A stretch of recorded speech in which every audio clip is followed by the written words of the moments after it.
Superstars, how's it going? This is Coach Wood, excited to be back with you for another amazing episode of content. If you're joining us for the first time, welcome. Welcome to the channel. This is the Before You Go Pro channel. This is a football channel, so if you're not a football person, this isn't the spot for you. But if you are an aspiring football player, a family member of a football player, a coach, or just a fan of this amazing game, then you are in the place to be, baby. Monday through Friday, 10 a.m. Pacific, 1 p.m. Eastern. Get after it with Coach Wood.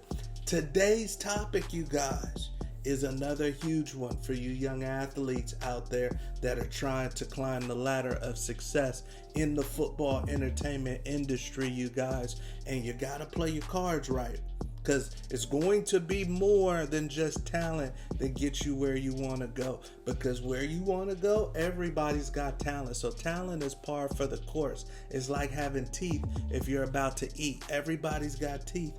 But who has the intangible? Who has the thing that they might not even be aware that the coaches are evaluating them on, that the other players don't? And that's what we're going to teach you today, you guys. There's one intangible, one thing that you guys all control that will help you get that scholarship opportunity, that PWO. It will help you get on the field. It will help you get drafted. It will help you in this industry. And you know Coach Wood's got your back, so I'm going to let you know what that is. But before we get into it, the housekeeping, baby, if you have not already, please consider hitting subscribe, because we are about 10 people away from being to 1,000 subscribers, which it would be huge. Coach Wood is going to do a dance when we get to 1,000 subscribers. So help us get there organically. We want to build a strong community on YouTube. So help us with that. And then also we've got some special resources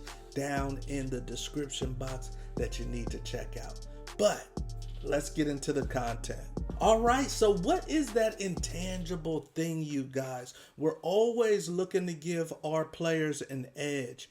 And today, it just hit me like a ton of bricks when I was listening to one of our athletes. And he was oozing through the phone with energy, you guys. And I said, that's it. Energy is something that you're going to be evaluated on, and a lot of players don't even know it. And it gets even more critical today, you guys, where now more players, because the college players, right, can start getting some money in their back pocket. Your energy, your vibe, and if I even want you in the building, becomes more critical. Many times you hear coaches talk about body language, you guys, and body language is huge for coaches. I was a former coach at the high school level. Body language would tell me if you were ready to play. Body language would tell me if you got an attitude with me or somebody else on the coaching staff or one of your teammates. Body language would tell me if you're ready for the next play, if you're ready to do something big for the team. Your body language tells a coach everything, you guys. And a lot of times we don't equivalate body language to being a part of our evaluation. We don't equivalate energy to being a part of our evaluation. But believe me, it is. There's always a feeling to if a kid is ready to play. There's a feeling to if you feel like you've got a chance to beat the team that you're about to play against, you guys. And there's a process to getting to that point. And with coaches today, especially coaches that are high-paid coaches, they want to know that you're fully bought into the process. They want to know that you're drinking the Kool-Aid, especially when we talk about guys who are fresh to a new team, or maybe with the whole dynamic of the transfer portal. They want to know that you're bought in to what they're talking about. And a huge way that they figure that out is with your body language. Think about a critical play in the game and you've got someone that hasn't paid their dues. Maybe it's a wide receiver that shows up late to a lot of the meetings. He's braggadocious. He's not really cool with the rest of the team. He's not putting forth the effort that everybody else plays. When he gets in the game, he doesn't know his plays. He's just not somebody that's a benefit to the team.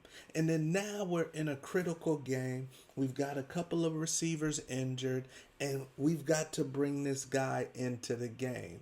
Think about the energy. Think about the vibe of the rest of the team when they look in the huddle and they see that player that they don't believe in. Think about it.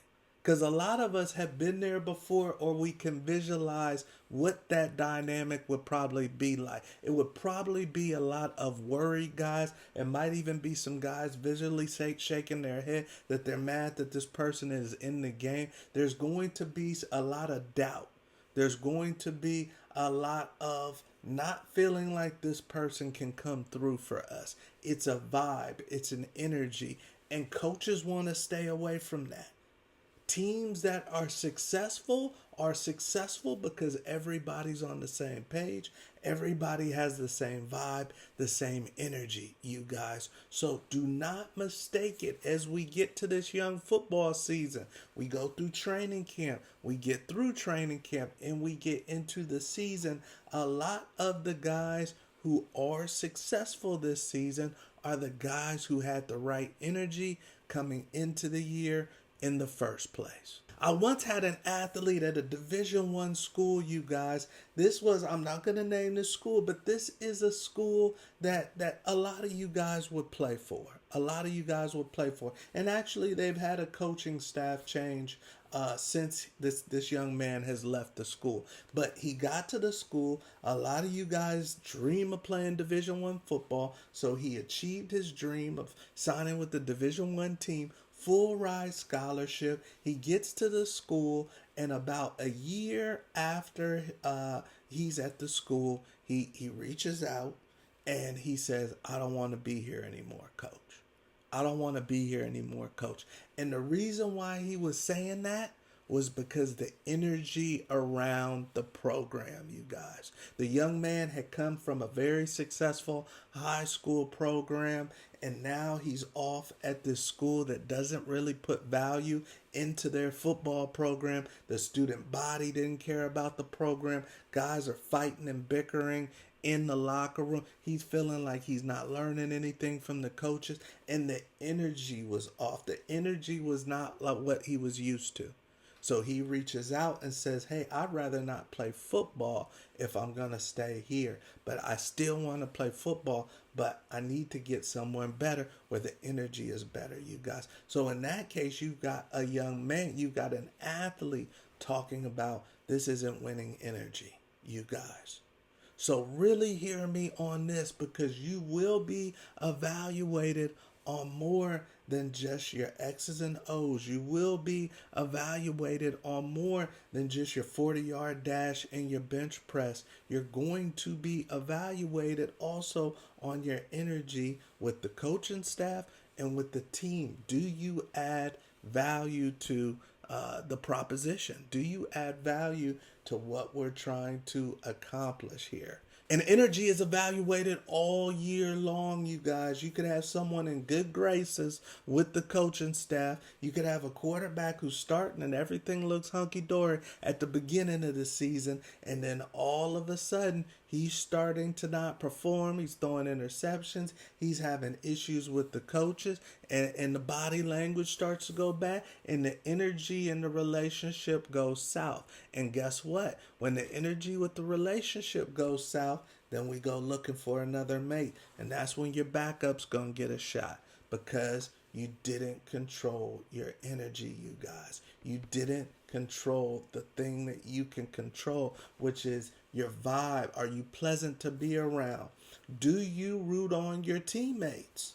That's another thing, right? About energy. Do you root on your teammates? Obviously, you may be competing with them for the same position, but if it's a battle and for some reason they win, then you need to wish them the best, you guys. You see that book behind me, the Before You Go Pro book, all of you guys should read. There's a chapter in that book called Blessing Others While Waiting for Yours.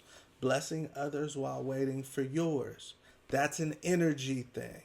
And if you can master that type of energy where you're willing to bless others while you wait for yours and while you work for yours, then guess what? You're going to be somebody they want around. You're going to be somebody that they look to when it's time for somebody to get a shot in the game and somebody goes down or somebody's not performing, and they're thinking about the type of energy you bring to the meetings, to the practice, to the team. They'll say, hey, it's your time. So do not underestimate this. You guys are not all going to get what you want right out of the gates this year. I'll say that again. You guys are not all going to get what you want right out of the gates this year. Some of you guys will start as the number 2 or number 3. Some of you guys will play but not get called, not get your number called, So how is your energy when that happens? When you look at the depth chart and you see that you're not number 1, how's your energy? Is your energy going to take you out the game, or is it going to keep you in the game? So you guys keep this in mind. This is huge as you climb up in the football entertainment industry. Everything is evaluated, and your energy in the building is one of those things. All right. So hopefully this brings value to you young athletes out there. There were a lot of things that I didn't truly fully understand when I was in your shoes. I came from the standpoint that if I'm working my tail off and if I'm as good or better than who I'm competing with, then I should get a shot to play. If you don't put me on the field, then guess what?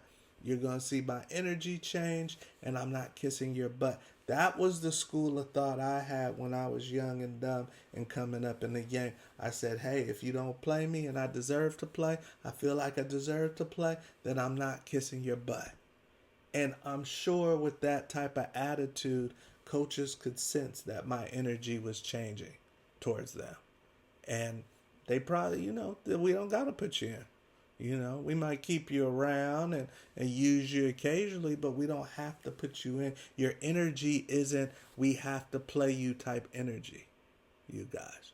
So keep that in mind, baby. Be an asset to the team. Be an asset to yourself. Control the controllables. And one of the big things is great energy in the meetings, at practice, the games, rooting on team, everything. Great energy all year round. All year round. If you can control great energy all year round, then we'll have a good talk and you'll say, hey, I'm proud of myself this season.